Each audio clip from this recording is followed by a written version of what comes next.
กรมประชุมรับรองผลการประเมินการสร้างแขวงเป็นหัวหน่วยยุทธศาสตร์ตาม7ด้านประจำปี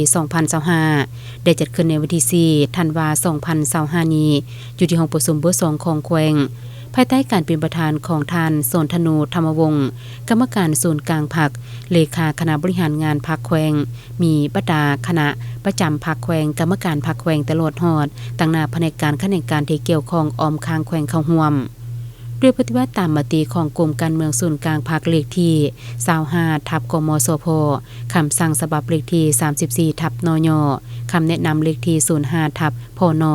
และเลขที่03/คบสว่าด้วยทิศทางเป้าหมายและมาตรการสร้างแขวงเป็นหัวหน่วยยุทธศาสตร์สร้างเมืองเป็นหัวหน่วยเข้มแข็งหอบด้านสร้างบ้านเป็นหัวหน่วยพัฒนาดังที่หูนำกันแล้วว่าเวกงาน3สร้างเป็นเวกงานยุทธศาสตร์ของพรรคแม่นเป็นการปฏิบัติทิศนำยุทธศาสตร์เกี่ยวกับการสร้างความมั่นคงให้แก่รัฐประชาธิปไตยประชาชนแม่นการเสริมขยายสิทธิ์เป็นเจ้าให้แก่ท้องถิ่นฮักทานซึ่งกระทรวงองค์การต้องยึดมั่นจิตใจบุคลุในการแบ่งคันคุ้มครองให้แก่ท้องถิ่นฮักทานอย่างจะแจ้งขาดตัว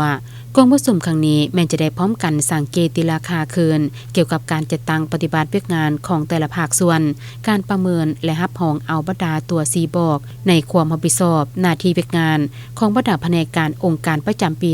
2025 ของเวียกงาน3สร้างติดพันกับการก่อสร้างหักฐานการเมืองการพัฒนาชนบทและลดล้างความทุกข์ยากตาม4ใน4คัดหมายปรับปรุงและบูรณะระบบการเมืองอยู่ท้องถิ่นให้มีความหนักแน่นเข้มแข็งชนบทได้รับการพัฒนาอย่างต่อเนื่องโดยมีส่วนร่วมอย่างต่างหน้าของสังคมเฮ็ดให้บ้านพ้นทุกข์ลดลงเทื่อละก้าวไปพร้อมกับการจัดตั้งปฏิบัติมติกองประชุมใหญ่ครั้งที่8ขององค์คณะพรรคแขวงเฮ็ดให้มีการหันเปลี่ยนไปสู่ตัวจริงหลายขึ้นผู้ที่เข้าร่วมของประชุมได้พร้อมกันประกอบคำคิดคำเห็น